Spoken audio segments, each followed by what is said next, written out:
160 pays, sauf en Europe. On a eu les fonctionnalités IA des derniers iPhones qui sont sortis aux États-Unis. En Europe, il faudra attendre avril 2025. Donc on prend 6 mois de retard à chaque fois. Ça a été le cas aussi pour, je sais pas moi, si la fonctionnalité vocale avancée de ChatGPT. Nous sommes à Dreux. Ça arrive quand même, ça finit par arriver en Europe. Nous sommes le 31 décembre 2024. Il est 22h59. Nous sommes du côté de Dreux sur la nationale numérique, alors que les États-Unis et la Chine continuent à avancer sans se mettre au bout. Merci beaucoup Anthony Morel. On va parler de la CSRD, ce cauchemar des entreprises. Good Morning Business, le choix du 7h20. Oui, je dis ce cauchemar. Dans 500 mètres, au rond-point, prendre la deuxième sortie et continuer sur N12 en direction de Dreux, Chartres. Frédéric Rodriguez qui est avec nous, président fondateur de R3. Pourquoi je dis cauchemar? Parce qu'on en voit défiler des chefs d'entreprise sur ce plateau qui nous disent quand même à partir de demain cette obligation pour les entreprises pour les grosses entreprises qui devront faire du reporting extra-financier. Si elles ne font pas ça, elles auront des sanctions financières. C'est d'abord les grosses entreprises, puis après ça ira vers les plus petites. Elles considèrent que c'est un cauchemar parce qu'il faut en interne les équipes pour pouvoir structurer ce reporting. Il faut aller regarder jusqu'à ses sous-traitants. Vous, Frédéric Rodriguez, si vous êtes là ce matin, c'est pour un message de paix. Vous nous dites, ça va bien se passer, n'ayez pas peur, vous ne voulez même pas de moratoire comme le proposait par exemple Michel Barnier. Au rond-point, prendre N12.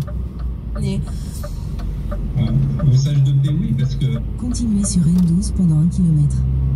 C'est une grande avancée. On est en retard sur l'intelligence artificielle, mais en Europe, on est en avance grâce à la CSRD. En tout cas, la CSRD, au départ, il faut rappeler qu'elle est là, pour régler un problème qui est le dérèglement climatique, pour faire agir plus vite et mieux les entreprises. Ça, c'est quand même la première volonté.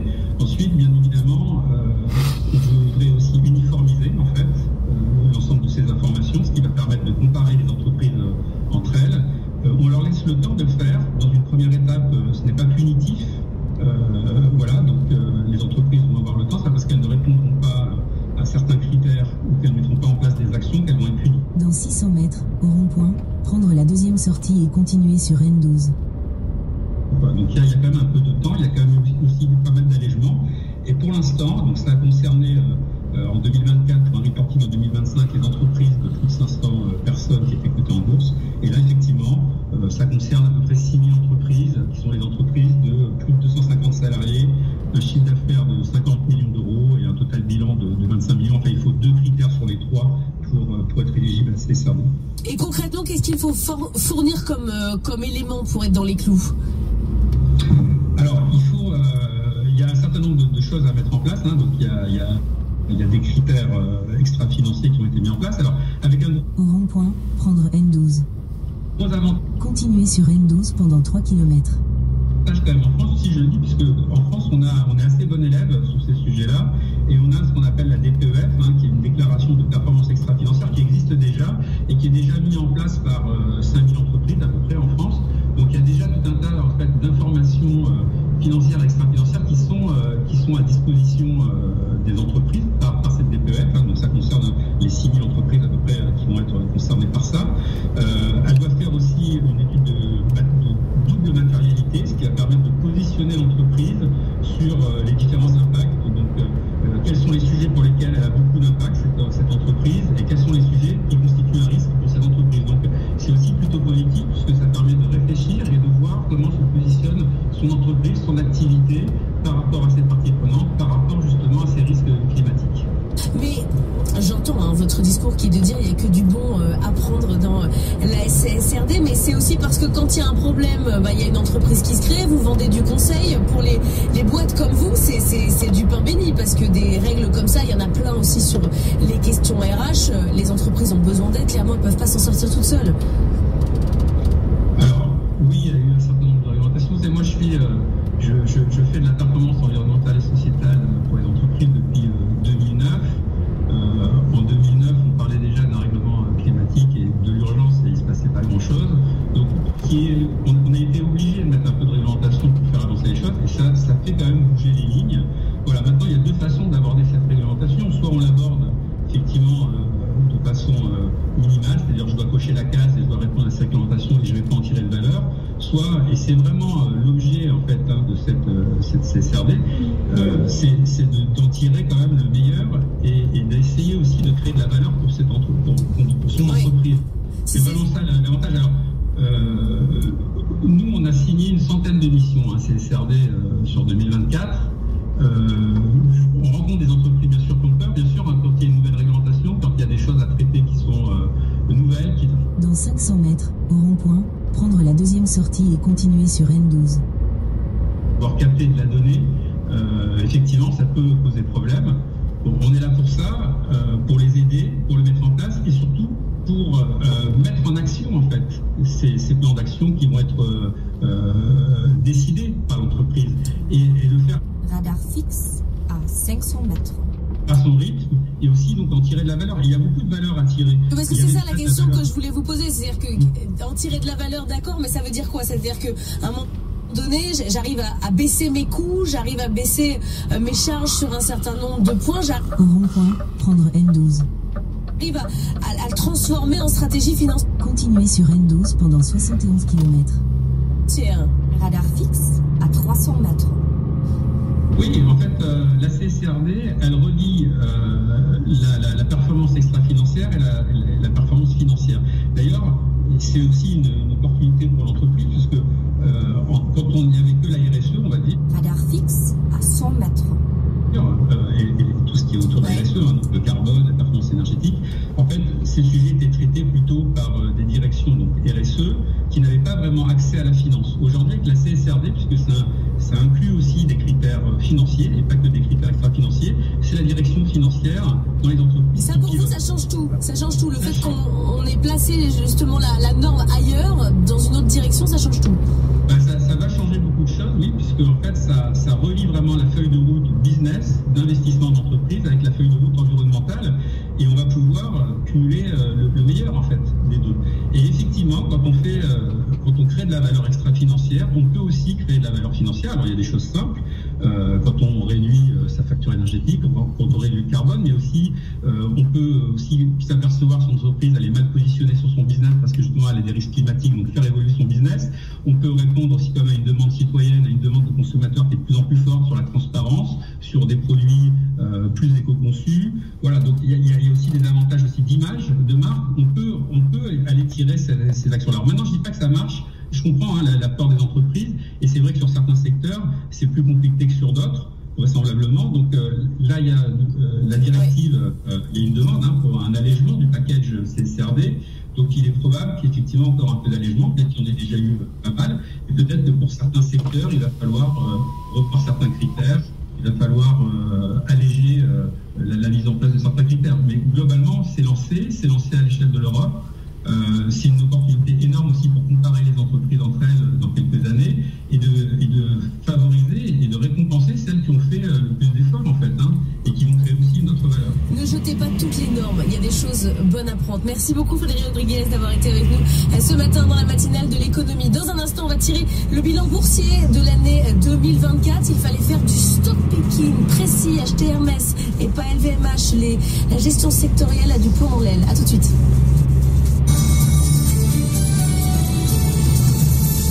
7h31 sur BFM Business, le journal, c'est avec Léo Dumas. Les trois titres à la une, l'année contrastée sur les marchés boursiers avec les retraites revalorisées demain. Les grosses économies seront difficiles à trouver dans le budget 2025 et puis des premiers résultats positifs sur les nouveautés du RSA. 2024 aura donc été une année très contrastée en bourse, moins 3% à Paris, plus 8% pour le stock 50, plus 24% pour l'indice S&P et même plus 30% pour le Nasdaq. Étienne Braque, on fait le bilan avec vous. On a donc une année pleine de surprises et pleine de distorsions aussi entre les régions et entre les secteurs. En effet, on est vraiment rentré dans le dur du stock picking comme vous disiez, parce que ces 2-3 dernières années en fait tout montait. Donc c'est-à-dire que c'était assez facile d'acheter un secteur et puis hop, c'était bon coup. Là on rentre dans le dur, c'est-à-dire qu'on est en période de ralentissement économique où vous avez des acteurs en fait qui sont plus du tout à la même échelle. L'exemple le plus parlant, ça va être le secteur du luxe. Regardez Hermès qui continue de cartonner, plus 20%, LVMH moins 13%, Kering moins 40%. Si vous prenez les traitements anti-obésité, on en a beaucoup parlé, c'est super. Bah ouais, et là il est plus 30%, mais Novo Nordisk n'est plus du tout sur ses records historiques et va même perdre 10% sur l'ensemble de l'année 2024. Dans la tech, il faut jouer l'IA. Nvidia, c'est cher. Bah oui, mais bon, ça fait x3 depuis le début de l'année. Broadcom x2, TSMC x2, Intel, moins 60%, AMD, qui n'est pas en retard, hein. Un petit peu quand même, mais ils ont quand même des puces dédiées à l'intelligence artificielle, moins 11%. La tech européenne, assez rare en bourse, SAP plus 70%, Dassault Systèmes qui fait des logiciels également, moins 23%. Puis alors dans le secteur de la défense, là aussi vous avez des distorsions énormes. Rheinmetall a doublé cette année, Leonardo plus 70%, quand Dassault Aviation et BAE Systems et Thales finissent quasiment stables avec radar fixe à 500 mètres. Des échelles qui sont totalement différentes entre ces entreprises, des technologies aussi. Radar fixe à 300 mètres. Et puis surtout les ETF, la gestion passive qui est arrivée derrière. Et puis en fait, quand vous achetez des gestions passives, vous... Radar fixe à 100 mètres. Vous n'achetez pas en fait une valeur en particulier, vous achetez un indice, et donc plus vous êtes gros dans un indice, et donc plus en fait il y aura des mouvements acheteurs derrière l'exécution de cet ordre. En 2024, il fallait soit acheter un ETF, soit faire du stock picking, mais pas d'entre-deux. Oui, totalement. Quand vous regardez les performances et les collectes, on en reparlera en fin de semaine, c'est extraordinaire. On reparlera du luxe à 7h45 avec Olivier Aptan d'Alix Partner. Est-ce que c'était plus mauvais le luxe pour le CAC 40 que la dissolution? C'est la question qu'on lui posera. On poursuit avec l'actualité internationale. Et déclaration de Xi Jinping à l'instant, le président chinois qui appelle à la mise en œuvre d'une politique macroéconomique plus proactive en 2025. Il s'agit de viser plus d'efficacité et d'accélérer la mise en place d'un nouveau modèle de développement. Xi Jinping, dont on découvre aussi ce matin les vœux qu'il adresse à Vladimir Poutine, le président chinois, promeut, je cite, la paix mondiale dans le message qu'il envoie à son homologue russe à l'occasion du Nouvel An. De l'autre côté, 6 milliards de dollars, c'est le dernier volet d'aide à l'Ukraine signé hier par Joe Biden, quelques jours avant de quitter le pouvoir. Assistance militaire, d'une part, 2,5 milliards d'équipements, dont une partie sera livrée immédiatement, et puis le reste, 3,5 milliards, prend la forme d'un soutien budgétaire direct au gouvernement ukrainien. En Argentine, 2025 va ressembler à 2023. Oui, sur le plan budgétaire en tout cas, car comme cette année déjà, le président Javier Milei reconduit la loi de finances utilisée il y a 2 ans. Aucun mouvement sur les ressources, les recettes et les crédits qui sont en vigueur, décret pris en pleine période d'austérité et de négociation avec le FMI en vue d'un nouveau plan d'aide. 7h34, on en revient au budget français. Avec cette dépense maintenant sans retour possible pour la Sécu, les pensions de retraite seront revalorisées sur l'inflation dès demain. Le 1er janvier, ça fait plus 2,2%, bien plus que ce que souhaitait Michel Barnier pour faire des économies. De quoi donc maintenant mettre François Bayrou et Éric Lombard encore plus dans le dur pour réduire les dépenses. Thomas Asportas. Promis, la réduction des déficits passera davantage par des économies que par des hausses d'impôts. Et pourtant, les pistes qui s'offrent à Éric Lombard se font de plus en plus rares. La hausse des retraites, typiquement, va coûter 6,5 milliards d'euros. C'est 3 milliards de plus qu'avec le gel partiel de Michel Barnier. Au-delà des retraites, le nouveau gouvernement se retrouve dans la même configuration que son prédécesseur. Faute d'avoir trouvé des soutiens à gauche, il doit donner des gages au RN pour éviter la censure. Pas question donc de songer à surtaxer l'électricité ou à diminuer le remboursement des médicaments. Le gouvernement a par ailleurs manqué le coche des 8 milliards d'euros de la surtaxe d'IS, qui, sauf très grosse surprise, ne pourra pas s'appliquer rétroactivement en 2025. À cela s'ajoutent les dépenses imprévues pour la reconstruction de Mayotte. Le bouclage du budget un peu au-dessus des 5% de déficit va donc être un casse-tête sans précédent. Une partie de la réponse viendra peut-être de l'augmentation du temps de travail, avec la mise en place de jours de carence et de solidarité supplémentaires. Les aides à l'apprentissage seront maintenues sans condition de diplôme et pour tous les employeurs, mais attention, gros coup de rabot pour les plus grosses entreprises. Ce sera 2 000 € par apprenti en 2025 contre 6 000 aujourd'hui. Pour les PME, dispositif quasiment préservé, 5 000 € prévus pour chaque embauche, annonce le ministère du Travail hier soir. Et puis ça bouge sur le RSA également. La réforme entre en vigueur demain et elle impose aux bénéficiaires de signer un contrat d'engagement, contrat qui instaure au minimum 15 heures d'activité par semaine. Le dispositif était déjà testé dans 49 départements comme dans le Loiret où Alexandra Paget a constaté des résultats positifs. Nicolas était au RSA depuis 2 ans et demi. Maçon de formation, il a bénéficié du nouveau dispositif. Comme 70 000 allocataires recrutés par France Travail en août, il a suivi une formation courte pour intégrer la brigade du restaurant Volfoni près de Montargis. Beaucoup plus de suivi dans le même mois. J'ai eu plusieurs rendez-vous qui n'étaient pas le cas du tout avant. Et au final, ça a amené à la formation de 2 mois. Résultat, Nicolas vient de signer un CDI. Michael Leboeuf, gérant de Wolfoni, s'y était engagé dès le démarrage de sa formation sans exiger d'expérience dans la restauration. On a tendance à embaucher des personnes qui ne sont pas de métier et c'est très agréable d'avoir des personnes comme ça parce que généralement ils sont beaucoup plus motivés. Un contrat gagnant-gagnant donc pour parvenir à ce que les bénéficiaires du RSA le restent le moins longtemps possible grâce à l'accompagnement de France Travail. Marc Landré, associé du cabinet SIA. En vérité, on a décidé de mettre les moyens parce qu'on a décidé en amont que tous les bénéficiaires du RSA seraient inscrits. Si on n'avait pas démontré que le fait de les inscrire et de les accompagner avait un effet bénéfique sur leur retour à l'emploi, ça ne servait à rien de prendre ces décisions préalables. Un grand défi attend France Travail pour réussir son pari et réaffecter ses équipes vers l'accompagnement des bénéficiaires du RSA. Leur nombre, actuellement autour de 2 millions de personnes, va du jour au lendemain être multiplié par 2.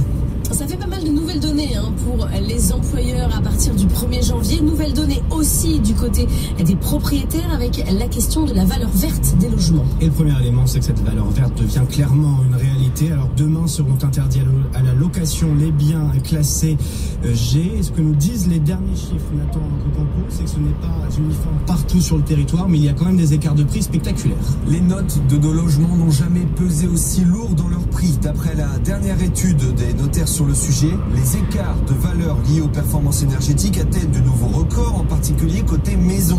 Ainsi, en Nouvelle-Aquitaine, une maison notée F ou G vaut 25% moins cher qu'une autre notée D. Comptez 24% de valeur en moins pour les maisons passoires en Bourgogne-Franche-Comté, même chose dans les Hauts-de-France.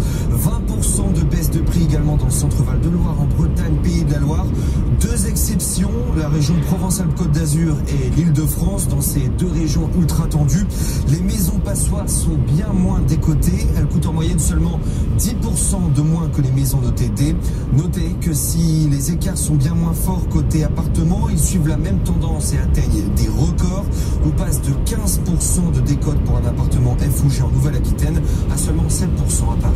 Alors c'est un peu logique parce que vous récupérez sur le prix au mètre carré quand vous revendez par rapport au prix au mètre carré des travaux. Face à ces décotes, Nathan, il y a aussi des surcotes pour les logements performants. Oui, Laure, il y a aussi des écarts importants en fonction des typologies et des régions. Côté appartement, les prix des logements A ou B se vendent environ 20% plus cher que les D en Occitanie, Bourgogne-Franche-Comté et Normandie.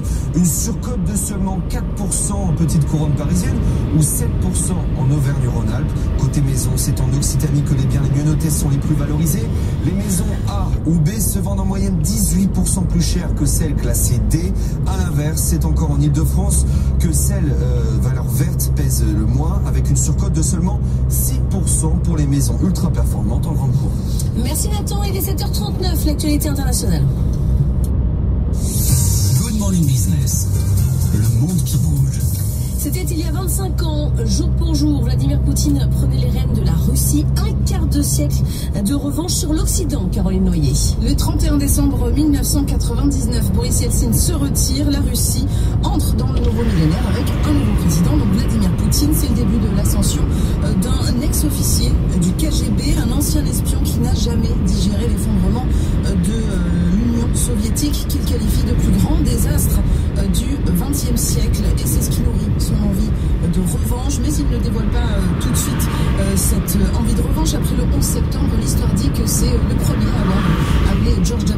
Bush. Il n'hésite pas alors à unir sa voix à celle de l'OTAN pour reconnaître aux États-Unis leur droit de répliquer. Il rencontre régulièrement les plus grands leaders, les relations sont cordiales, mais on dit qu'en coulisses, eh bien, ils se sont humiliés, pris de haut, mais Poutine faisait seulement semblant d'adhérer aux principes démocratiques. Il est resté un agent du KGB à l'intérieur pour qui la vie et les droits de l'homme ne valent rien. Ça, c'est ce que nous dit Mikhail Kisyanov, son premier ministre de 2000 à 2004, aujourd'hui exilé en Europe, de la Tchétchénie à l'Ukraine, en passant par la Syrie. Il est clair que le dirigeant n'éprouve pas d'aversion pour la violence lorsqu'il s'agit de renforcer, voire d'étendre son influence. Il utilise clairement la méthode du KGB pour obtenir plus de pouvoir. Oui, alors même si on dit de lui qu'il était un agent médiocre, ces années passées au renseignement lui ont appris bien des choses. La manipulation manipulation de l'information, par exemple, la propagande. Le Kremlin a orchestré, on le sait, plusieurs campagnes de désinformation sur les réseaux sociaux pour influencer les opinions publiques occidentales. On pense à l'élection américaine de 2016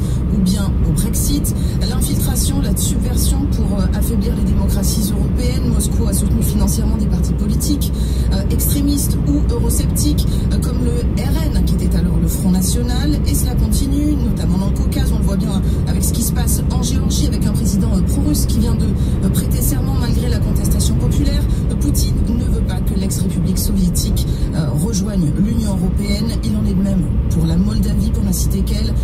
Il maintient sa mainmise sur les régions séparatistes. Il se bat pour maintenir son influence en Europe centrale et en Europe de l'Est, en prenant soin de ses soutiens comme Orban ou Loukachenko. C'est pas seulement en Europe que Poutine prend sa revanche sur l'Occident. Non, on le voit bien avec Wagner. La milice russe a été créée après la révolution de Maïdan en Ukraine il y a 10 ans pour appuyer les séparatistes dans le Donbass. Une fois son efficacité démontrée, eh bien, elle a étendu son champ d'action au Moyen-Orient et en Afrique. C'est un agent d'influence du Kremlin. Les agents d'influence, la méthode est bien connue des services de renseignement. Et quel qu'il soit, Wagner, devenu Africa Corps, fonctionne comme une holding multisectorielle qui opère dans 3 domaines stratégiques: la défense, l'économie et la politique. Une nébuleuse qui est, on le voit, très difficile à combattre pour l'Occident et qui continue d'étendre son influence au radar fixe à 1000 mètres. De celle de la France et d'autres anciennes puissances coloniales. Vladimir Poutine, ce n'est plus à démontrer, est un stratège, un tacticien, adepte des guerres hybrides, de la désinformation. Il identifie les faiblesses de ses adversaires bien avant de les exploiter. Radar fixe à 500 mètres. Disent ses biographes. Pour Jack Barsky, ancien espion russe, le passé de Poutine au KGB nous en dit long sur sa façon de penser. Mais selon lui, la chose la plus importante que cette expérience lui a enseignée, eh bien, c'est de mentir et c'est ce qui le rend insaisissable. Merci beaucoup Caroline, à 8h20. Radar fixe à 100 mètres. Avec Patrick Martin-Genier, spécialiste de l'Europe et professeur à Sciences Po. On reviendra sur la Bulgarie et la Roumanie qui entrent dans l'espace Schengen à partir de demain. Dans un instant, on va reparler des performances du luxe. Est-ce qu'il y a pire que la dissolution pour le CAC 40? Un luxe qui fonctionne mal. Notre invité, c'est Olivier Apton, directeur associé du cabinet Alex Partner. Tout de suite. BFM Business et RMC Découverte présentent Good Morning Business, la matinale de l'économie.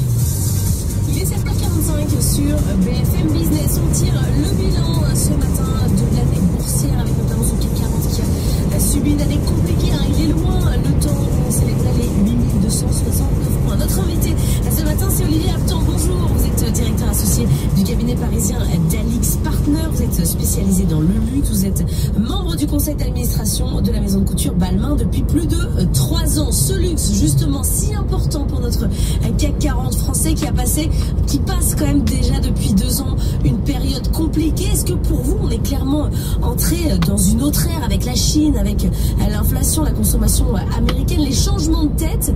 Est-ce qu'on va se sortir de ces 2 ans difficiles? Alors bonjour, tout à fait 2024, ça reste une année sur Rubilis pour le monde du luxe, après une année 2023 déjà difficile. Donc on est dans un tunnel sur le marché du luxe difficile qui dure depuis longtemps. C'est la première fois dans cette industrie que la crise dure longtemps. Et malheureusement, on ne voit pas aujourd'hui de lumière au bout du tunnel. Donc aujourd'hui, difficile de voir en fait une sortie de crise. Et notamment, vous le soulignez, le luxe représente à peu près 1/3 de l'indice boursier CAC 40. Donc difficile pour les valeurs du luxe et donc pour le CAC 40 de voir une issue favorable à la lumière de ce qui se passe sur le marché. Mais Olivier, attends, une annus horribilis, c'est quand même de la croissance. C'est-à-dire que quand on regarde les perspectives pour l'année prochaine, on est à plus 7% en 2025. C'est pas monstrueusement affreux, quoi. C'est-à-dire que ça va, il se passe quand même encore des choses. Et puis sur les valeurs, si vous avez joué Hermès, vous en sortez bien. Alors, il faut comprendre que le marché du luxe a été en récession en 2024, de l'ordre de 3 à 5% sur mes estimations, après une année 2023 difficile. Donc, pour une industrie qui a connu une croissance à 2 chiffres pendant des années, voire des décennies, c'est quand même un traumatisme. Ça, c'est un premier point. Le deuxième point, c'est que vous avez des différences assez fondamentales de performance entre les maisons. Ouais. Vous avez les maisons de luxe type intemporel, alors vous citez Hermès, bien sûr, mais on peut dire aussi Loro Piana, Brunello Cucinelli, qui sont des maisons qui se portent bien, quel que soit le temps qu'il fait dehors, on va dire, parce qu'il y a une telle demande qui n'est pas assouvie une telle désirabilité des marques que ces marques performent même dans un environnement difficile. En revanche, les marques plus mode, luxe mode, qu'on retrouve chez Gucci, chez Saint Laurent, chez Balmain, ou chez même Dior en partie, là on a des performances beaucoup plus contractées, voire des performances très difficiles. Hein. Si vous prenez Gucci par exemple, l'année dernière. Donc en fait, il y a une dispersion de plus en plus grande entre les performances des différentes maisons. Alors qu'est-ce qui peut faire un relais de croissance pour l'année prochaine? C'est-à-dire qu'en Chine, on voit pas le redémarrage. On a Xi Jinping qui dit cette année qu'il va falloir être encore plus actif dans la politique économique, mais ça ne reprend pas. Du côté des États-Unis, ça se tasse. Qu'est-ce qu'il faut regarder? Oui, moi je partage, hein, la crise en Chine, elle est là pour durer, parce que c'est d'abord une crise immobilière, et c'est une crise immobilière longue. Elle représente plusieurs points de PNB de croissance, et donc c'est une crise qui va durer. 2025 va probablement être très difficile pour les Chinois. Les États-Unis, effectivement, voient un atterrissage en douceur de l'économie américaine, des risques de droits de douane, sur les droits de douane de nos produits européens en plus, donc il y a un risque sur l'industrie, des clientèles locales européennes qui ont un peu fui ce marché du luxe, notamment avec des hausses de prix qui ont été assez phénoménales ces dernières années, et puis la poursuite de la tendance de consommation plutôt d'expérience. Vous voyez les voyages haut de gamme, l'hôtellerie de luxe qui marche très bien, à contrario en fait des produits. Et donc sur 2025, alors difficile d'avoir une boule de cristal, mais en fait ces nuages qui s'accumulent sur le marché, ils vont toujours être là. Donc on va pas connaître une décroissance énorme du marché, mais en revanche probablement une année difficile, flat, voire légèrement décroissante, qui n'est pas suffisante. C'est-à-dire qu'on pourrait avoir quand même un changement de monde, un monde où les arbres montent plus jusqu'au ciel, et à un moment donné il faut baisser les prix dans le luxe.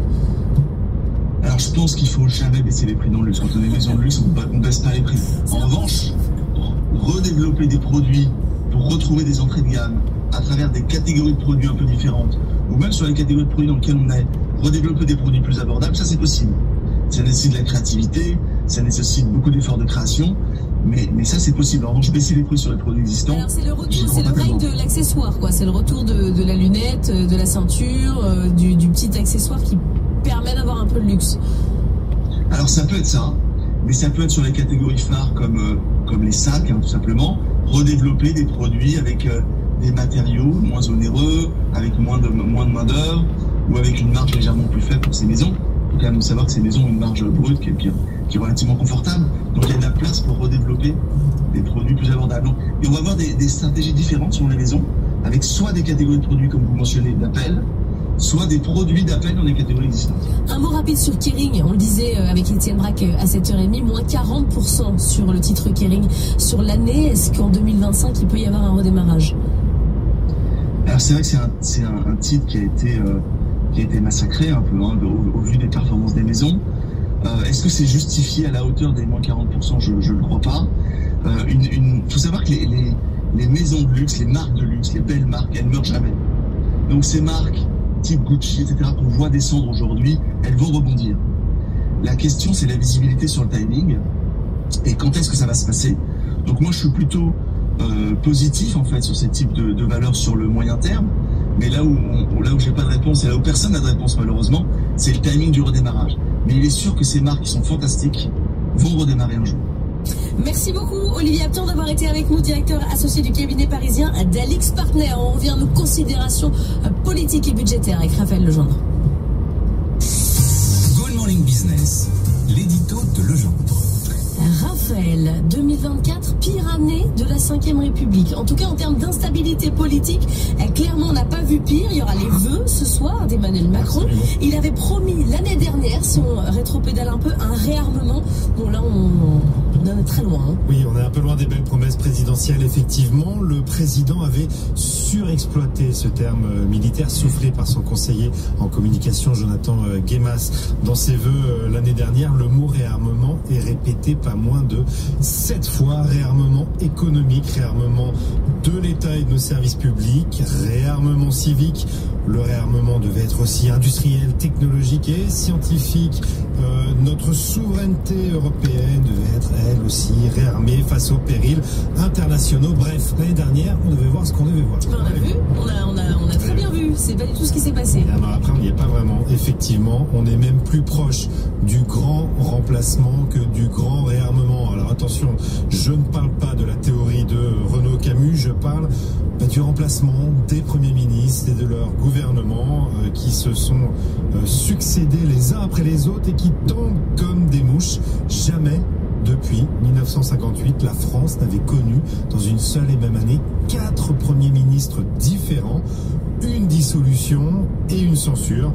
Jusqu'à cette dernière anomalie institutionnelle, François Bayrou qui s'impose à Matignon contre le premier choix du président de la République. Symboliquement, c'est la fonction présidentielle qui s'abîme. On a perdu les codes de la Ve République. Politiquement, 2024 restera dans les cours d'histoire comme la pire année de la Ve République, une année qui pourrait même déboucher sur l'ultime remplacement, un départ anticipé, celui du président de la République lui-même. Et ça coûte cher sur le plan économique. Oui, évidemment, cette instabilité, elle a des impacts sur l'économie, sur nos entreprises qui avancent dans le brouillard, qui attendent toujours de savoir à quelle sauce fiscale elles vont se faire manger dans le budget. Le moral des patrons est en berne, les faillites sont en hausse, les ménages, eux, surépargnent en attendant, et nos finances publiques, elles, sont hors de contrôle. Les taux montent, la France est désarmée. C'est l'exact inverse de la promesse présidentielle pour 2027. Alors dans ce cadre, pas tout à fait optimiste, que prévoit le président de la République ce soir, dans son entourage, on nous parle de vœux de président qui préside. C'est une nouveauté. Un président davantage garant que gouvernant. Qu'est-ce que ça veut dire? Que grosso modo, il évitera, comme il avait fait l'année dernière, de faire un discours politique général juste avant celui du Premier ministre qu'on attend à la mi-février. Bref, un président en recul, c'est presque un grand effacement. Vous savez combien on a perdu depuis le 10 mai sur le CAC 40 en capitalisation? Quelques milliards d'euros. 300 milliards. Quelques centaines de milliards depuis le 10 mai, le point haut. Les 8269 points sur le CAC 40. C'est ce qu'on va emprunter sur les marchés financiers, les 300 milliards pour notre dette. C'est long. Alors oui, c'est pas le même marché. Le marché sur le marché de la valeur d'un côté, on augmente la dette de l'autre. Mais c'est pas complètement faux. 8h20. Radar fixe à 1000 mètres. Notre invité, c'est parti, Martin Genier. On reviendra sur l'entrée de la Roumanie et de la Bulgarie dans l'espace Schengen. Et puis on parlera de Musk et de son influence. Radar fixe à 500 mètres. Sur l'Europe, à tout de suite. Good morning, podcaster. Dans Voix d'entrepreneur, le podcast BFM Business avec Accuracy, découvrez les success stories des anciens lauréats des BFM Awards. Brice Rocher, PDG du groupe Rocher, revient sur le défi de conjuguer sens et performance. À retrouver en streaming. Radar fixe à 100 mètres. Sur le site de BFM Business.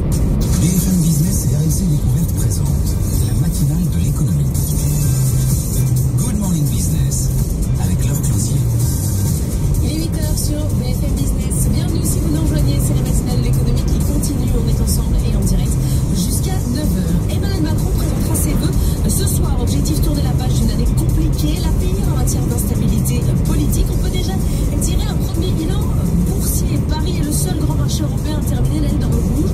Et bien dans le rouge, on est quasiment à moins 3% sur l'année. Le 10 mai, souvenez-vous, il n'y a pas si longtemps, on célébrait les 8269 points sur le CAC 40. Depuis, on a perdu 300 milliards d'euros de capitalisation. Tout ça depuis la dissolution. Étienne Braque nous dira à 8h30 sur quel titre il fallait miser pour réussir à gagner. Voilà où on en est ce 31 décembre au milieu des décisions suspendues. À noter que l'apprentissage a eu chaud. Décret in extremis pour maintenir les aides, avec tout de même un montant divisé par 3 pour les grands groupes. On va vous donner tous les détails dans un instant. L'actualité, c'est aussi avec Léo Dumas. Les titres. Allez, les 3 titres à la une. La réforme du RSA entre en vigueur demain. Mayotte debout, le plan de l'État pour reconstruire l'île en 2 ans. Et puis les constructeurs automobiles européens espèrent un geste de Bruxelles avant ce soir. 8h20, fini les files d'attente de camions qui passent parfois plusieurs jours aux douanes à la frontière roumaine et bulgare. Les deux pays entrent dans Schengen. Demain, Patrick Martin-Genier, notre invité.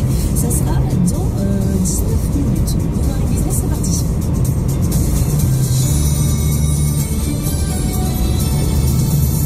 Et on commence le journal avec la fin du suspense pour les aides à l'apprentissage.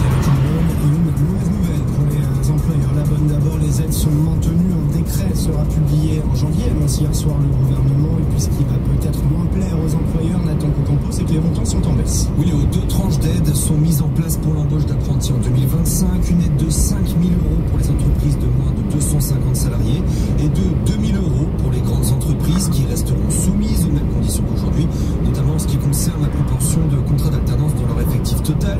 Ainsi, avec ce décret, toutes les entreprises françaises pourront profiter d'une aide à l'embauche d'un apprenti l'année prochaine, et ce, pour tous les niveaux de diplôme. Mais voilà, si dans le communiqué du gouvernement, la ministre du Travail et de l'Emploi se réjouit d'une décision qui poursuit, je cite, la valorisation de cette voie d'excellence, qui favorise l'insertion professionnelle des jeunes. Jusqu'à aujourd'hui, l'aide pour l'embauche d'apprentis était de 6 000 € pour toutes les entreprises, peu importe la taille. On a donc bien un maintien de l'aide, mais sur des montants nettement revus à la baisse. À noter que l'aide de 6 000 € reste tout de même maintenue pour l'embauche d'un apprenti en situation de handicap. Merci Nathan. Et dans le lot de changement du 1er janvier, la réforme du RSA qui entre en vigueur demain, là aussi en jeu pour les employeurs, car tous les bénéficiaires seront automatiquement inscrits à France Travail et devront surtout signer un contrat d'engagement pour se réinsérer au plus vite dans l'emploi. Les détails avec Alexandra Paget.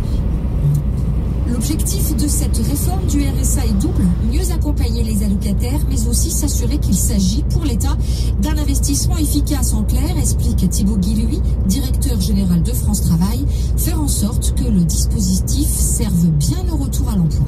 Vous avez entre 3 et 4 contacts par semaine avec votre conseiller.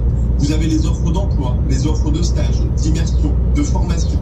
Et donc, c'est cet accompagnement à la fois digital et à la fois humain qui fait que les retours à l'emploi sont bien meilleurs avec ce type de contrat d'engagement. Contrat qui instaure notamment l'obligation d'effectuer 15 heures d'activité par semaine. Une mesure contestée mais au résultat encourageant. Le dispositif a été testé auprès de 70 000 allocataires dans 49 départements. Au bout d'un an, un peu plus de la moitié d'entre eux avaient accédé à un emploi. 8h03, Mayotte debout, le plan de l'État pour reconstruire l'île prend forme. Oui, avec le déplacement de François Bayrou et d'une partie de son gouvernement sur place, le Premier ministre qui a rencontré les acteurs économiques et agricoles de l'archipel hier avant de présenter les contours de son plan pour la reconstruction qu'il promet en 2 ans avec ces mesures compilées par Mathilde Chaminade. François Bayrou a d'abord annoncé des mesures d'urgence pour rétablir le réseau électrique de l'île. 200 agents supplémentaires seront mobilisés, les distributions d'eau potable vont augmenter et les vols commerciaux pourront reprendre demain. Concernant les télécommunications, 200 kits Starlink vont être déployés. François Bayrou annonce aussi l'attribution de prêts garantis par l'État pour les familles mahoraises. Et pour les entreprises, les cotisations sociales seront suspendues jusqu'au 1er mars. Une aide financière sera débloquée et un dispositif de préservation de l'emploi instauré, sans plus de précision. Des mesures qui ne vont pas assez loin pour les chefs d'entreprise. Dans une lettre remise par la CCI de Mayotte au Premier ministre, ils réclament l'exemption d'impôts, de cotisations sociales et patronales pendant 5 ans, de nouveaux PGE pour les entreprises et des mesures non seulement pour protéger mais aussi favoriser l'emploi, simplifier le recrutement d'étrangers de pays limitrophes par exemple. Et les PGE de l'époque Covid aussi encore dans l'actualité, 38,4 milliards d'euros restent à rembourser, indique BPI France. 145 milliards avaient été distribués principalement en 2020, échéance dans la plupart des cas avant l'été 2026. Et en face de ça, cette autre donnée publiée pendant les fêtes par le ministère du Travail, 141, c'est le nombre de plans de sauvegarde recensés au 3e trimestre en France, un niveau jamais atteint depuis le Covid qui devrait entraîner près de 24 000 suppressions de postes. Et puis des difficultés en Allemagne également. Chez Volocopter, la start-up qui voulait faire voler des taxis pendant les JO de Paris, elle dépose le bilan faute de financement et elle engage une procédure d'insolvabilité auprès de la justice. Julien Thibault. Volocopter dépose le bilan mais n'abdique pas pour autant. La start-up qui a levé près de 350 millions de dollars il y a 2 ans continue de chercher activement des investisseurs. Elle espère toujours un lancement commercial de son modèle Volocity en 2025. Cet été, la start-up allemande s'était associée avec le groupe aéroport de Paris pour faire voler ce modèle lors des Jeux Olympiques. Des vols annulés à la dernière minute faute de certification. Il y a quelques jours, c'est le Conseil d'État qui a annulé l'arrêté créant une plateforme pour les taxis volants à Paris. Face aux concurrents chinois et américains, les entreprises européennes sont en difficulté. Lilium, autre pionnier allemand du secteur, a été sauvé de justesse de la liquidation il y a quelques jours. Le patron de Volocopter, Dirk Hawk, multiplie lui les appels à l'aide au pouvoir public allemand. Selon lui, moins de 75 millions d'euros seraient nécessaires pour obtenir la certification de l'Agence européenne de sécurité aérienne et ainsi pouvoir lancer des vols commerciaux à Paris ou à Rome. En 8h07, le compte à rebours est plus qu'enclenché pour l'industrie automobile. Et oui, avec ces nouvelles normes d'émissions de CO2 à respecter dès demain pour les constructeurs, sinon quoi, de fortes amendes sont prévues par la Commission européenne. Bruxelles, à qui les constructeurs demandent un délai depuis des mois, et ils ne désespèrent pas d'obtenir un geste d'ici ce soir. Justine Bassel. Depuis septembre, la CEA multiplie les alertes. Non, le secteur ne peut pas vendre 20% de voitures électriques en 2025. Il risque jusqu'à 15 milliards d'euros d'amende selon le lobby automobile. Les analystes d'UBS ou d'HSBC misent de leur côté plutôt sur 5 à 8 milliards d'euros de pénalités. Reste que la CEA a réussi à fédérer 7 membres de l'Union européenne. Radar fixe à 1000 mètres. Mixe désormais à ses côtés à Bruxelles, parmi l'Italie, l'Allemagne et la France. Depuis décembre, le lobby peut aussi compter sur l'appui de Stellantis qui a changé de discours en même temps que de patron. Le groupe estime radar fixe à 500 mètres. Maintenant avoir besoin d'une réponse au plus vite afin d'établir une stratégie. Aucun constructeur n'est en mesure aujourd'hui de respecter les nouvelles normes, affirme un acteur du secteur, ou bien au prix de grands sacrifices, acheter des crédits carbone à des constructeurs chinois ou vendre moins de voitures thermiques. Radar fixe à 100 mètres. Certains constructeurs ont d'ailleurs déjà commencé à augmenter leur prix. Ursula von der Leyen reste pour le moment inflexible. Les amendes, justifie-t-elle, ne seront pas calculées avant 2026. La réponse officielle de Berlin à Elon Musk. Le gouvernement fédéral lui reproche d'essayer d'influencer les élections législatives prévues fin février en Allemagne. Le milliardaire américain qui multiplie ses messages de soutien à l'AfD, opinion qui équivaut à une recommandation électorale pour un parti d'extrême droite surveillé par les autorités, rappelle hier la porte-parole du gouvernement. Et puis encore un rebondissement en Corée du Sud. Un tribunal vient d'émettre un mandat d'arrêt contre le président déchu. La justice veut le forcer à comparaître après sa tentative ratée d'imposer la loi martiale. Mandat illégal et invalide, réagit l'avocat de l'ancien président. Et pour finir, les vents, et ça ne va pas très fort sur le marché des grands crus. Oui, l'indice référence du secteur alerte sur la chute des prix. Le problème, c'est que ça fait maintenant 2 ans que le secteur est à la peine et 2025 ne s'annonce pas meilleur. Astrid Olivier. Ce sont les Bourgogne et Champagne qui trinquent le plus cette année, avec une baisse moyenne de 10% des indices de prix. Mais les Bordeaux souffrent aussi. Par exemple, le cru du château Lafite Rothschild de 2012 a vu sa valorisation diminuer de 42% à 175 € la bouteille. En cause d'abord la diminution de la demande des vins français en Chine, où le marché ralentit, et puis la baisse des taux d'intérêt qui rend les actifs sans rendement, comme le vin, moins attractifs. Le marché a connu une croissance trop soudaine pendant la crise Covid. Un retour de bâton était donc inévitable selon un expert. Pour l'année à venir, la crainte d'une hypothétique augmentation des tarifs douaniers américains sur les vins européens pourrait encore assécher la demande. La baisse des prix des grands crus peut néanmoins être une opportunité pour les investisseurs. Selon le PDG de Crewine, le champagne Dom Pérignon de 96, vendu à 800 € la bouteille, ou le Saint-Émilion de 2005 du château Cheval Blanc à 1500 €, demeurent des valeurs sûres en raison des quantités disponibles très limitées. 8h09 sur BFM Business, la bourse. Étienne Braque depuis la salle des marchés de BFM Business. Étienne, Xi Jinping souhaite une politique économique plus proactive pour 2025. On va avoir des nouvelles aides. Des promesses, encore et toujours, qui manifestement n'arrivent pas à se traduire dans les indices boursiers, puisque vous avez des indices en Chine qui perdent plus de 1%, Hong Kong qui cède même désormais plus de 2%. Xi Jinping qui en effet répète qu'il va mettre les bouchées doubles l'année prochaine, mais les marchés attendent de voir. En attendant, vous avez dans le secteur des services une reprise qui est là au mois de décembre, avec un PMI qui est sur des plus hauts de 9 mois, mais des indices asiatiques qui calent dans le sillage, notamment de Wall Street, avec 3 indices américains qui ont lâché plus de 1% hier. Dans ce contexte, vous avez un contrat futur qui est en petite baisse à moins de 50 minutes de l'ouverture. Le CAC 40 qui est attendu à nouveau très légèrement au-delà des 7300 points, une zone sur laquelle le CAC 40 tergiverse depuis plusieurs jours pour sa dernière séance de l'année, et ça sera une demi-séance puisque le CAC 40 va clôturer aujourd'hui à 14h. Un mot de Wall Street, Étienne, avant et après Noël, c'est pas la même ambiance. En effet, souvenez-vous, juste avant Noël, vous aviez un S&P 500 qui a gagné quasiment 3% en l'espace de 3 séances. Et là, depuis Noël, vous avez un indice qui a rendu un peu plus de 2%, et puis surtout un discours qui a un petit peu changé, une certaine forme de prudence avant l'arrivée de Donald Trump à la Maison Blanche, et puis surtout une certaine forme de prudence après des gains exceptionnels, puisque vous avez un indice Nasdaq qui gagne 30% depuis le début de l'année, vous avez un S&P qui a pris 50% l'espace de 2 ans, et surtout plus 25% depuis le début de l'année. Il faut revenir à 2021 et la sortie du Covid pour retrouver une si belle performance annuelle.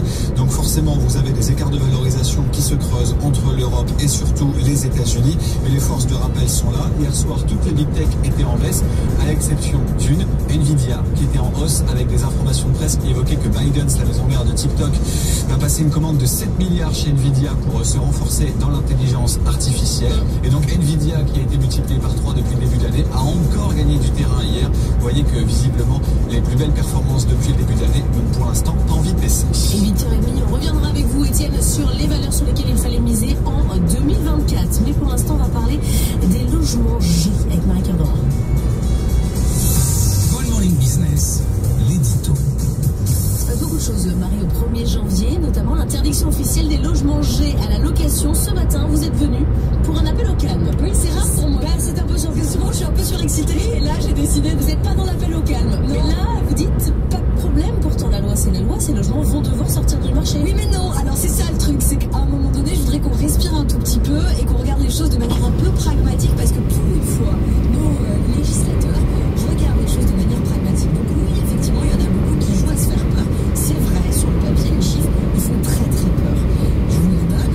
Au 1er janvier, c'est-à-dire demain, vous avez effectivement l'interdiction à la location des logements G qui tombe, et on parle de 755 000 logements. Alors si je confonds parc public et parc privé, c'est énorme, hein. Si je regarde en 2028, interdiction des logements F, là on monte à 1 120 000 biens potentiellement concernés. 2034, interdiction des E, et alors là, 2 700 000 biens potentiellement concernés. Vous avez vu, j'ai dit potentiellement. Pourquoi? D'abord, les E et les F, on a un tout petit peu le temps de faire quelques travaux quand même. Donc on respire. Et puis les G, certes, c'est demain, mais bon, quand même, il faut regarder le calendrier réel de mise en œuvre. Et puis on a une proposition de loi qui avait été déposée il y a quelques semaines qui vise justement à écrire noir sur blanc cette mise en œuvre concrète, et puis aussi à instituer des dérogation pour les propriétaires bailleurs de bonne foi. Vous n'avez pas suivi l'actualité politique, en fait. On a changé 2 fois de gouvernement. Et depuis, non, mais les propositions de loi, elles valent pas grand-chose, là. On les attend, il se passe rien. Elles sont suspendues. Alors d'abord, là encore, on va éviter de tomber dans le catastrophisme. Il y a suffisamment de crises partout dans le monde pour ne pas tomber dans le catastrophisme. On va tous mourir, c'est vrai, mais pas là sur la question des passoires thermiques. Concrètement, qu'est-ce qui se passe? Ce dont je vous parle, cette proposition de loi, tout ce qui est inscrit dedans, en fait, on s'en doutait depuis 3 ans, et depuis le vote de la loi climat et résilience, avec ces fameuses deadlines là, sur 2025, 2028, 2034. Ok. Donc en réalité, ça ne va juste que confirmer ce qu'on savait déjà. Ensuite, cette proposition de loi, elle faisait la quasi-unanimité à l'Assemblée nationale. Autrement dit, si je ne change pas l'Assemblée nationale, quand cette proposition de loi reviendra, il n'y a aucune chance qu'elle ne soit pas votée. Oui, et puis en plus de ça, il n'y a aucune chance qu'elle ne soit pas non plus rétroactive. Donc à un moment donné, on respire. Donc moi, ce que je dis à nos auditeurs et téléspectateurs, c'est tout ce qu'il y avait et tout ce qu'il y a encore dans cette proposition de loi, il faut le prendre pour argent comptant. Premier élément, non, 755 000 logements ne sont pas interdits à la location demain. En réalité, ce sera que pour les nouveaux baux à partir de demain. Et pour les anciens, ce sera au moment du renouvellement. Autrement dit, si vous signez le bail aujourd'hui, 31 décembre, vous avez 3 ans pour faire les travaux de rénovation. On respire. Ensuite, sur les dérogations, là encore, on le savait déjà. Qu'est-ce que va instituer cette proposition de loi? Si vous êtes dans une copropriété et que vous avez besoin du vote de toute la copro pour faire les travaux, et que le vote de la copro, c'est pas le bol, c'est contre, et ben là, vous serez pas tenu pour responsable. Donc vous échappez à l'obligation. Même chose si vous avez une opposition des ABF, les architectes des bâtiments de France. Même chose si c'est votre locataire en place qui dit, moi je veux pas que tu fasses les travaux. On va pas vous tenir responsable. Seul truc, en fait, c'est pour les locataires qui, eux, je pense, attendent de pied ferme cette proposition de loi, puisqu'elle va instituer le fait que donc, si votre propriétaire bailleur continue à louer et ne bénéficie pas de dérogation, il devra baisser votre loyer en attendant de faire les travaux. Donc c'est quand même l'ouverture à un certain nombre de contentieux.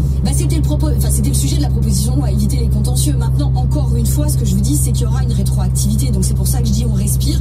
D'autant qu'en plus, d'après ceux qui ont écrit cette proposition de loi, il y a à peu près 250 000 logements en copropriété qui, grâce à cette proposition de loi, vont échapper justement aux interdictions de louer. Donc quelque part, j'ai envie de dire, attendez de voir à quelle sauce vous allez être mangé. Il n'y a personne qui va porter plainte d'ici 2 mois. C'est donc une Marie-Claire Dorin toute tranquille qu'on retrouvera. Tranquille mais en colère. Non, voilà, en colère parce que tout le monde joue à se faire peur et que le risque c'est quand même on est sur un marché locatif ultra tendu et à force de dire aux propriétaires bailleurs oh mon Dieu ça va être l'enfer, surtout sortez votre bien du marché locatif, il y en a plus et puis en plus de ça je vous dis vendre une passoire aujourd'hui ça vaut pas vraiment le coup quand on voit la baisse des prix des passoires thermiques. On reparlera du prix des passoires thermiques dans le journal de 8h30 avec Nathan Coquimpo, mais avant on va faire les tops et les flops de l'IA. Retrouvez BFM Business à la radio dans les grandes villes de France et partout dans le monde en live ou en podcast sur bfmbusiness.com. C'était votre rendez-vous avec BYD, leader mondial du véhicule électrique et hybride. BYD, donnez vie à vos rêves. Good Morning Business, Culture IA. Alors hier on a fait les tops de l'intelligence artificielle, ce que vous avez préféré dans l'année. Aujourd'hui ce sont les flops, Anthony Morel, et des choses que vous-même vous avez aimées quand vous les avez présentées. C'est un peu le problème, je vais un peu faire mon mea culpa aussi, et pardon pour tous ceux qui ont écouté les précédentes chroniques et qui ont acheté les objets dont je vais parler aujourd'hui. Bah oui, ça arrive, alors notamment un petit objet qui s'appelle le Rabbit, qu'on nous avait promis comme étant une révolution de l'intelligence artificielle. Je vais le décrire pour ceux qui nous écoutent, c'est un Tamagotchi quoi en fait, c'est un petit objet de jouet pour enfants rouge-orange, très mignon, avec de l'IA à l'intérieur, et cet objet on nous avait promis qu'il pourrait potentiellement remplacer nos smartphones, qu'il pourrait tout faire à notre place. Il n'y a plus besoin d'application, par exemple vous voulez commander un VTC, vous lui parlez, donc vous lui dites voilà, commande-moi un VTC pour aller à telle adresse, et c'est lui qui se débrouille, c'est lui qui va sur l'application, qui va cocher les options, les menus, les sous-menus, et vous avez juste à attendre le VTC, ce qui est pas mal, hein, sur le papier c'est intéressant, même chose pour commander de la nourriture, pour préparer un voyage, enfin plein de choses comme ça, sauf que ceux qui l'ont reçu, parce que c'était un objet qui était en précommande, on se sont vite rendu compte que ça fonctionnait beaucoup moins bien que ce qui était prévu. C'était assez cher quand même, hein. C'était, oui, alors je 150, ouais, autour de un peu plus de 200, effectivement, c'était ça. Je trouve que l'initiative était intéressante. Il y en a une autre aussi, il y avait le l'AI Pin, je sais pas si vous vous souvenez, c'était un petit badge avec de l'IA à l'intérieur. Là aussi, c'était censé pouvoir répondre à toutes mes questions et faire tout ce que fait mon téléphone aujourd'hui. On pouvait même projeter des informations directement sur sa main ou sur un mur. C'est intéressant, on voit qu'il y a des choses qui sont en train d'être testées pour essayer de devenir le form factor idéal. Parfois, faut juste attendre, quoi. Ouais, c'est ça. On peut se moquer, mais en même temps, il faut aussi des entrepreneurs qui testent des trucs. Peut-être qu'il y a certaines de ces briques technologiques qui seront intégrées dans d'autres objets, mais c'est vrai qu'on se dit, pour l'instant, il n'y a pas de quoi remplacer nos téléphones, très clairement. Autre déception, les PC IA. Oui, alors ça aussi, j'en ai vanté les mérites, donc pardon aussi. Donc ce sont des PC qui sont censés être optimisés pour utiliser toutes les fonctionnalités intelligence artificielle. Et c'est vrai que tous les fabricants s'y sont mis parce qu'il y a une valeur ajoutée évidente. Ils les vendent beaucoup plus cher que des PC traditionnels. Ils sont équipés de ce qu'on appelle des NPU, donc c'est des puces spéciales qui vont utiliser l'IA de manière plus efficace, utiliser moins d'énergie. C'est intéressant et je pense que pour le coup, ça va décoller, mais on est un peu trop tôt dans la révolution intelligence artificielle pour l'instant. Et c'est ce qu'on voit dans les ventes, puisque ça représente à peu près 10% des ventes aujourd'hui. Ça va probablement arriver, mais il manque encore ce qu'on appelle des killer apps, c'est-à-dire vraiment des applications qui nous donnent envie et qui donnent de l'utilité pour les consommateurs finaux, pour acheter ces ordinateurs. C'est pas encore le cas pour l'instant. On finit avec un petit point d'énervement de votre côté sur la réglementation IA en Europe. Ah oui, alors là très clairement, parce qu'on a eu plein d'exemples de produits et services qui arrivent en Europe en mode dégradé à cause de notre réglementation. Le DMA, le DSA, l'IA Act également. Le dernier exemple en date, c'est Sora, la fameuse intelligence artificielle qui permet de faire des vidéos incroyables, qui a été conçue par OpenAI. Elle est sortie dans le monde entier, plus de 160 pays, partout, sauf en Europe. Bah oui, nous on en est privé. Et c'est un exemple parmi d'autres. On a eu les fonctionnalités IA des derniers iPhones qui ont été retardées en Europe. On a eu la fonctionnalité vocale avancée de la dernière version de ChatGPT. Donc des choses qui, on pourrait se dire oui, enfin bon, on peut être privé, c'est pas très grave, mais en fait dans la révolution IA, rater tous ces produits-là et se trouver en une sorte de, j'allais dire, de tiers-monde numérique, c'est un peu problématique pour l'Europe, alors que les États-Unis et la Chine, clairement, ne nous attendent pas. Anthony, il rembourse ou pas tous les produits qu'il a vendus? Non, il rembourse pas. Il dit que vous faites partie de la révolution et que chacun sa paix. C'est ça qui se fait ou pas rembourser. Donc le mail d'Anthony Morel. Réclamation. Merci Anthony. Dans un instant, on va revenir sur la Roumanie et la Bulgarie. À partir de demain, ils rentrent dans l'espace Schengen. Notre invité, c'est Patrick Martin Genier, spécialiste de l'Europe, professeur à Sciences Po. Tout de suite. Good Morning Business, le grand entretien. Le grand entretien ce matin, notre invité avec Raphaël Legendre, c'est Patrick Martin Genier. Bonjour, spécialiste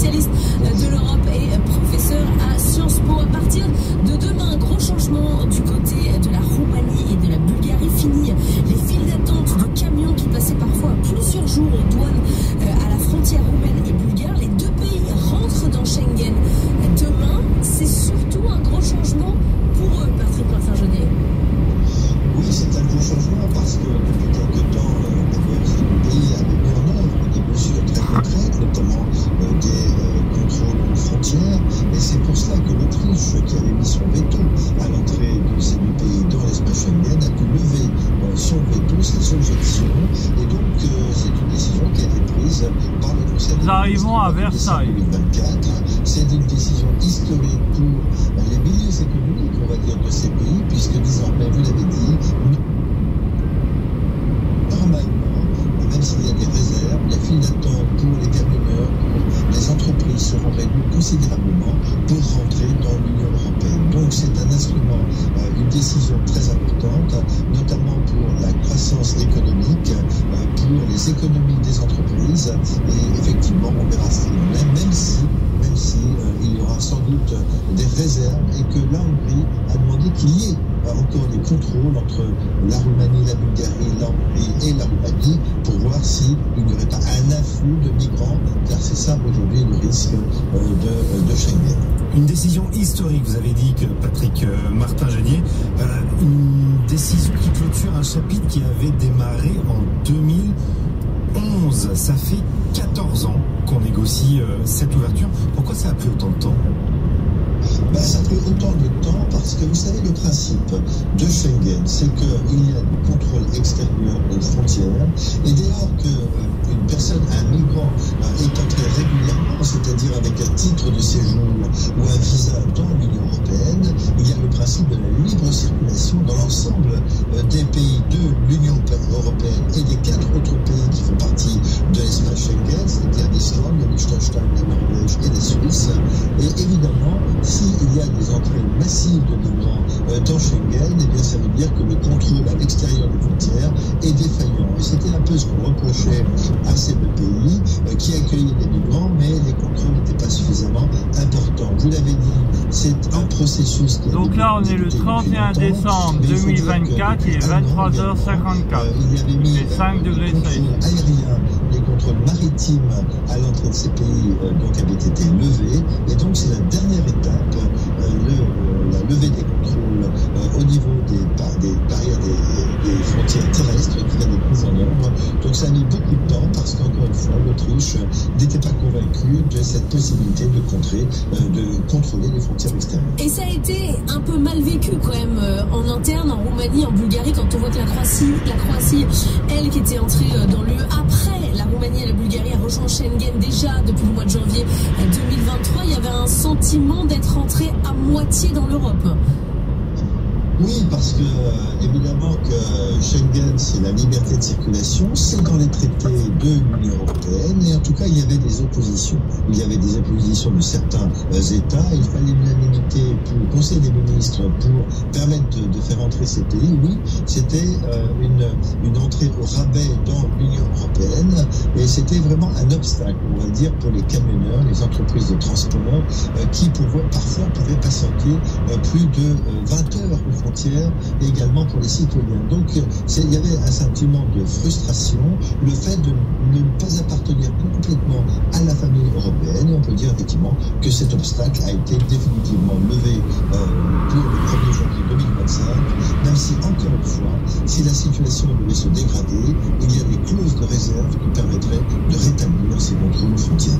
Je voudrais, Patrick Martin-Genier, qu'on aborde d'un mot le soutien récent d'Elon Musk à l'AfD en Allemagne, à 2 mois des législatives. En Allemagne, ce sera le 23 février prochain. Le milliardaire sud-africain a créé la polémique outre-Rhin par ses propos en faveur du parti d'extrême droite qu'il estime comme la seule étincelle d'espoir pour le pays. Est-ce que c'est inquiétant, cette ingérence ? Bien sûr, c'est inquiétant, c'est même très grave.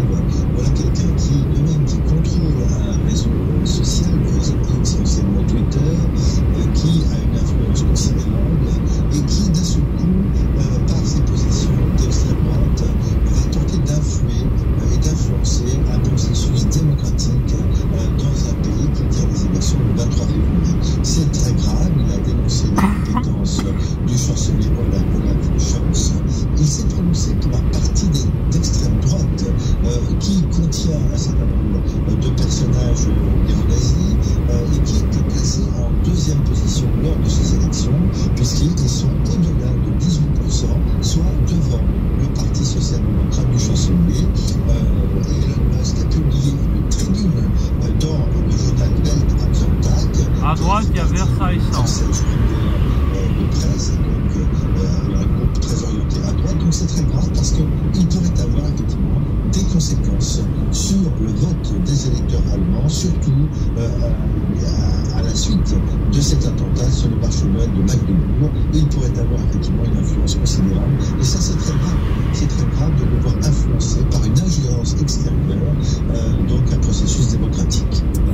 Il est 23h58, on est encore en 2024. Du côté britannique, donc il commence vraiment à tenter d'influencer l'Europe. Merci beaucoup d'avoir été avec nous, Patrick Martin Jeunier. Dans un instant, le journal de 8h30, on va revenir sur l'année boursière, l'année des marchés financiers. Il fallait être stock picker en 2024 et de jouer certaines valeurs. Hermès, pas LVMH par exemple. A tout de suite.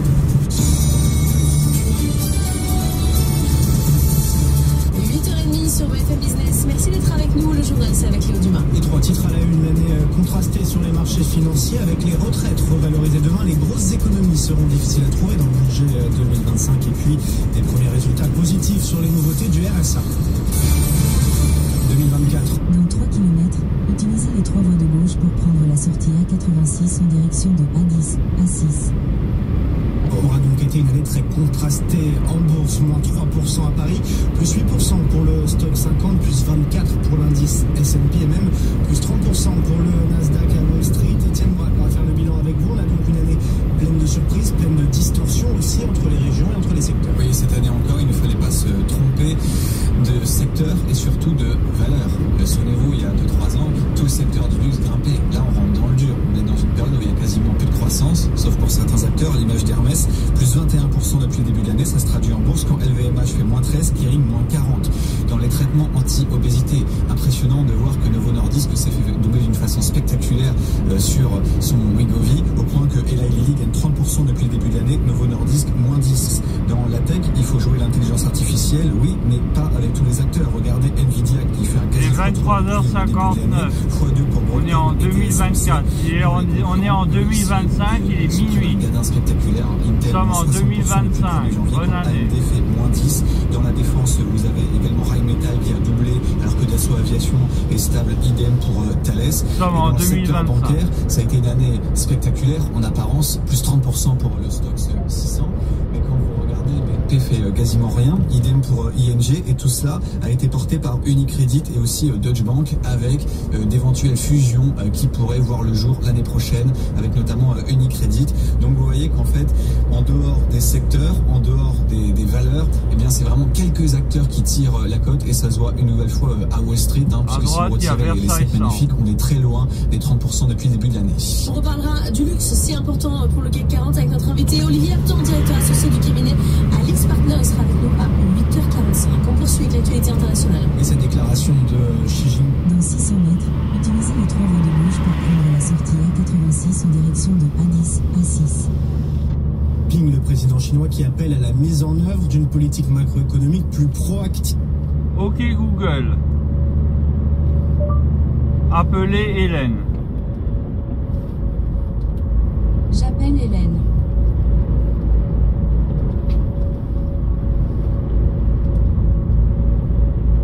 Nous sommes en 2025 depuis 1 minute. Allô?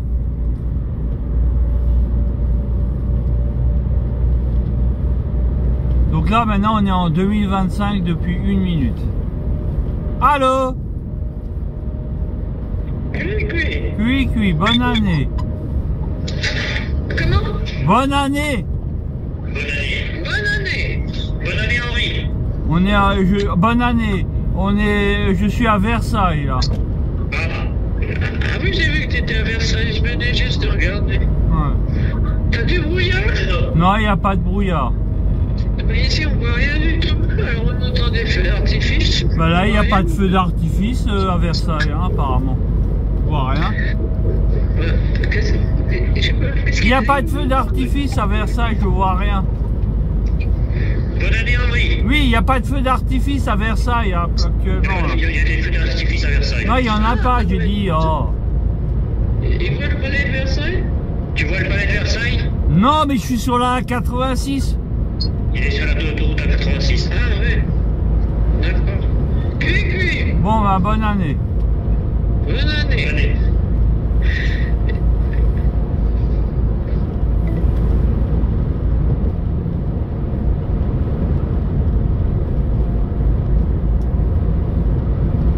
Radar fixe à 100 mètres.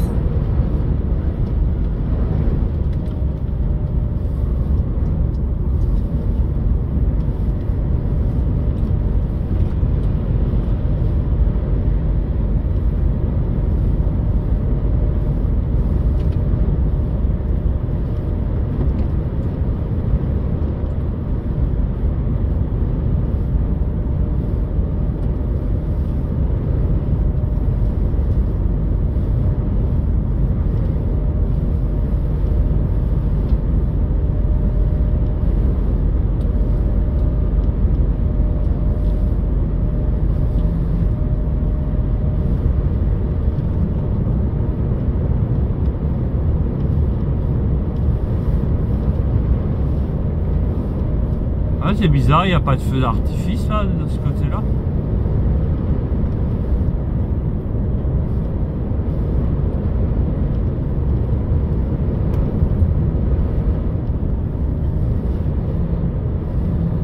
Radar fixe à 500 mètres.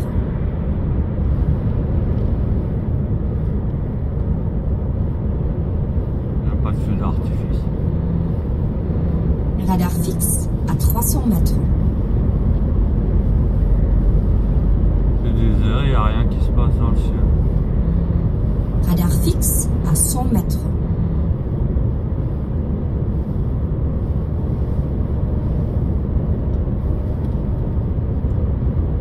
Normalement, on devrait voir les feux d'artifice de Paris. Il n'y a rien.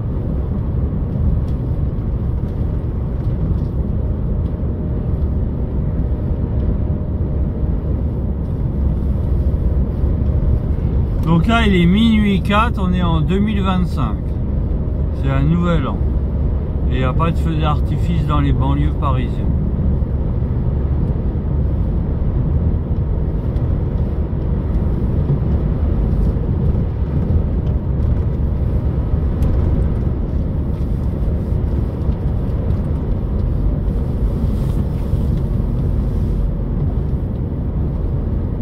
Ah si, là, enfin un truc.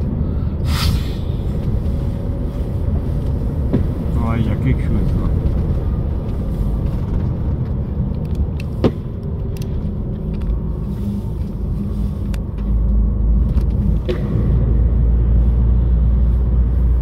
Il y a un peu quelque chose.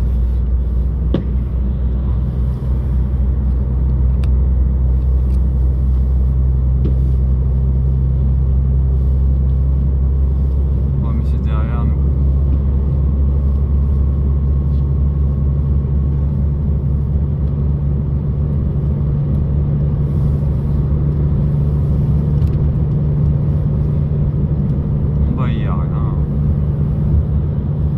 Ne faites pas la nouvelle an.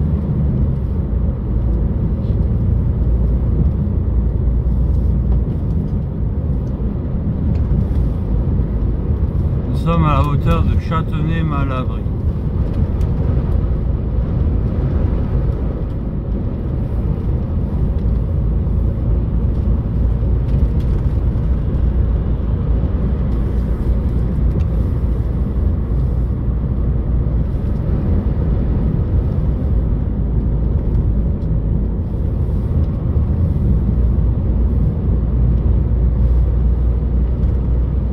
Pas beaucoup de feux d'artifice dans les banlieues. Là on est sur la A86.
Voilà, en fait, les Parisiens, ils fêtent pas beaucoup Nouvel An.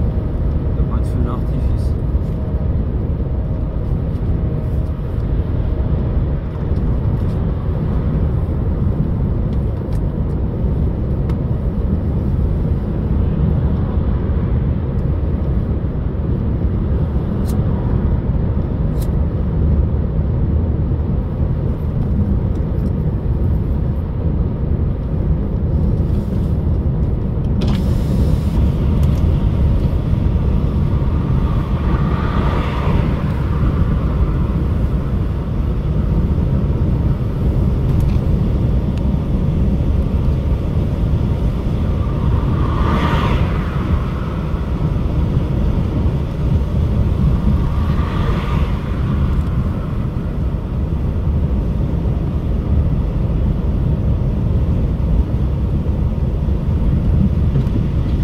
Là il est minuit 9, on est le 1er janvier 2025.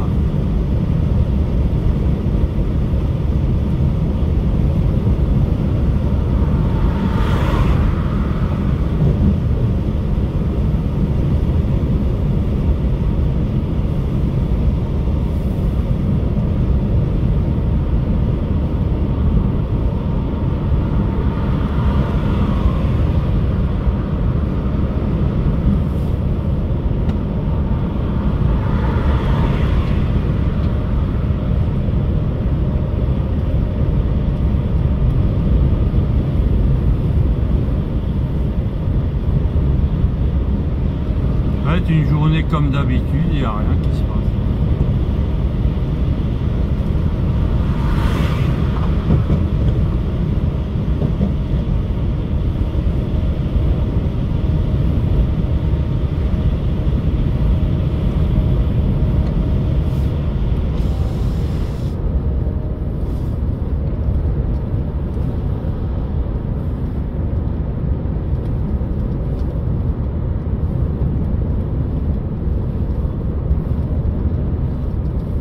Si là-bas derrière Paris on dirait qu'il y a quelque chose.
Il est minuit 12.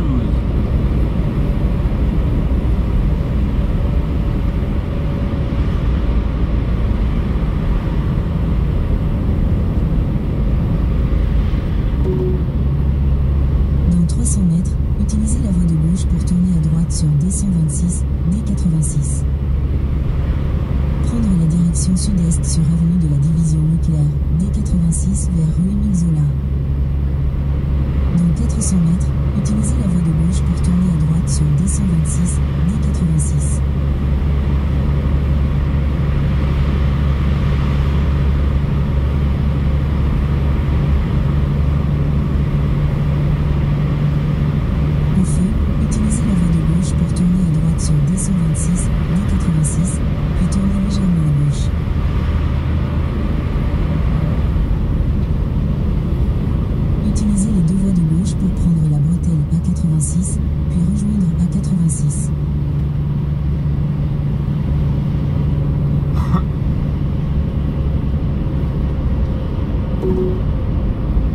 sur A86 pendant 14 km.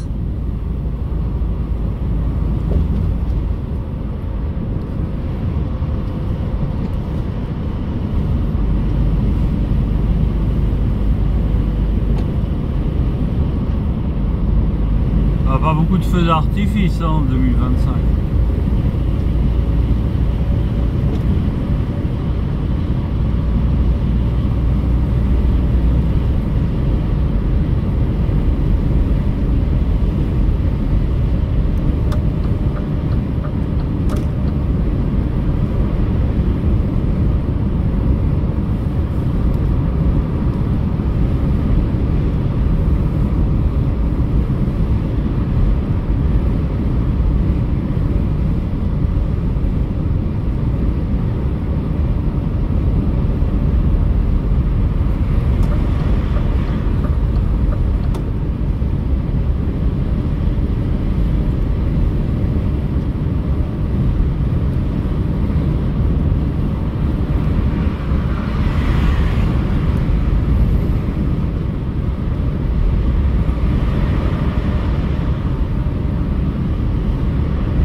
À minuit 15 en 2025, j'ai pas vu un seul feu d'artifice. Comme le 1er janvier 2025.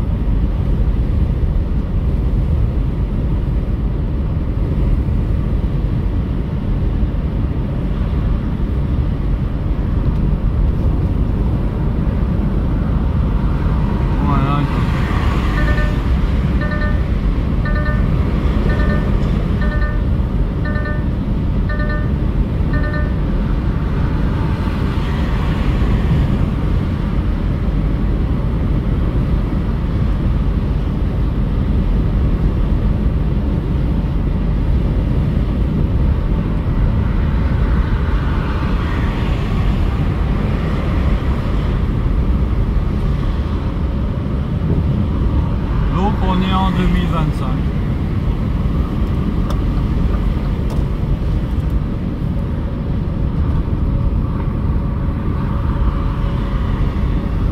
Il n'y a pas un seul feu d'artifice. Là, on est au niveau de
Donc on est en 2025, le 1er janvier 2025, il est minuit 19. C'est un calme olympien.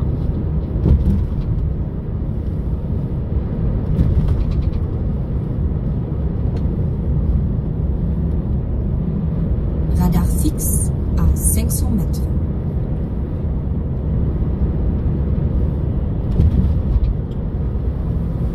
Radar fixe à 300 mètres.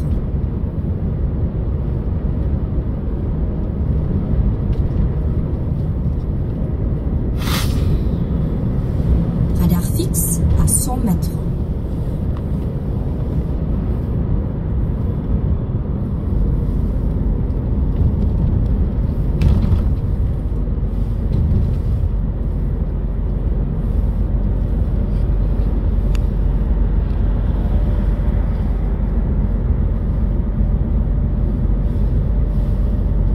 Le feu d'artifice à Paris doit être terminé déjà. Ça va pas durer longtemps.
Moi je roule lentement, il y a plein de gens qui roulent bourrés aujourd'hui.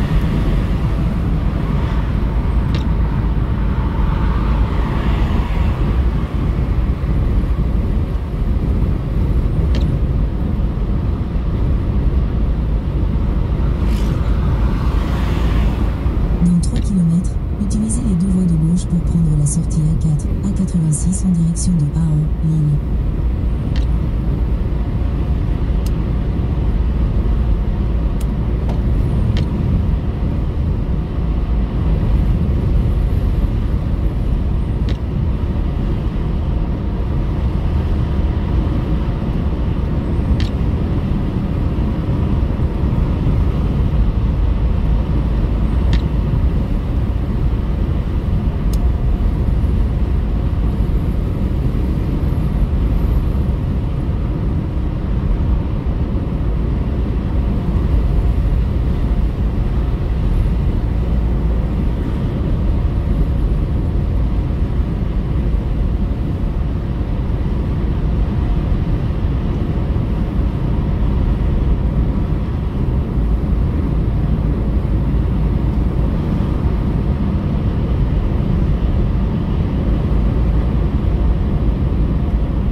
300 mètres, utilisez les deux voies de gauche pour prendre la sortie A4, A86 en direction de Aron, Lille.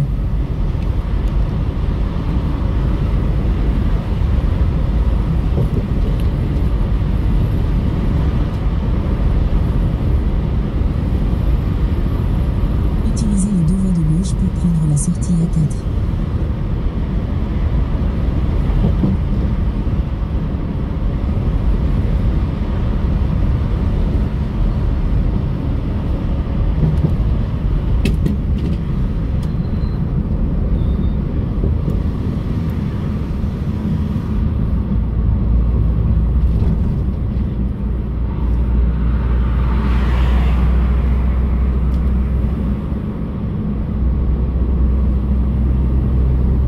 Là, on monte sur la A4.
42.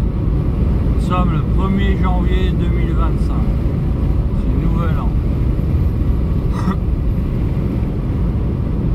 Nous sommes sur la A4.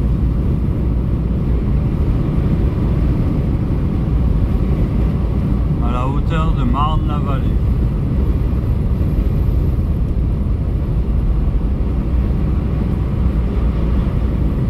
Ah, il y a un premier feu d'artifice que je donne, c'est le deuxième.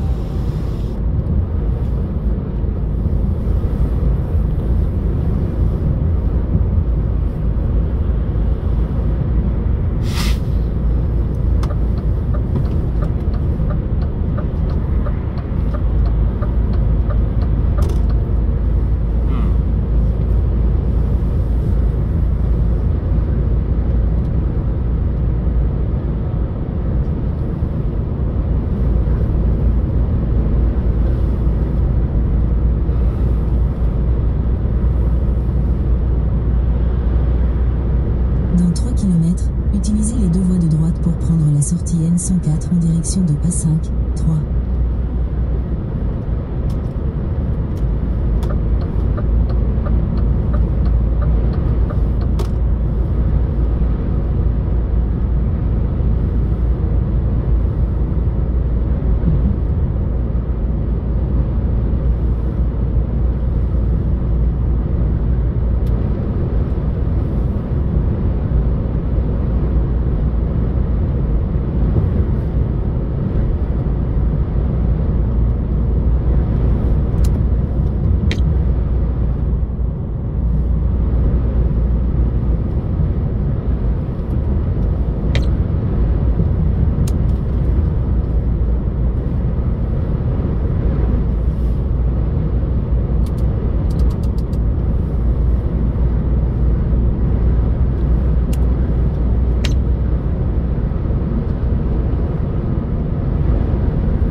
Là, on va prendre la nationale 104.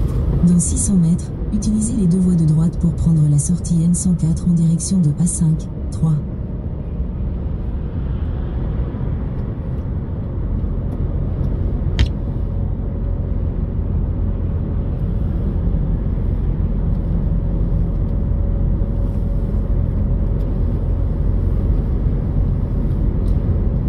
Utilisez les deux voies de droite pour prendre la sortie N104, puis utilisez les deux voies de droite pour prendre la bretelle N104.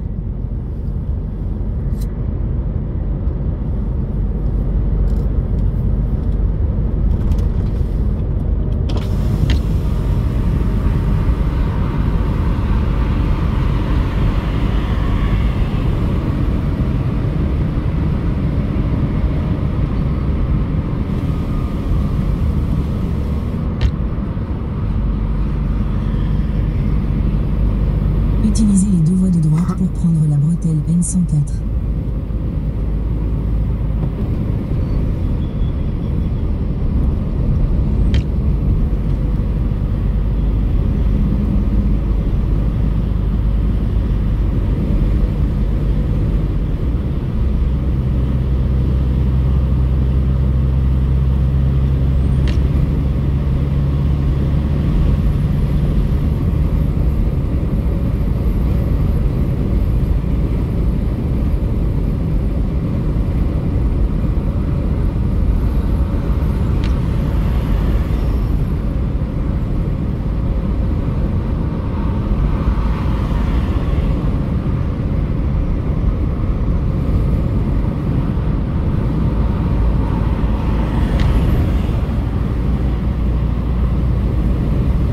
Dans 500 mètres, rejoindre N104 et N4.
Dans 500 mètres, au rond-point, prendre la 3e sortie sur rue des Prés Saint-Martin.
Bon ben, bonne année.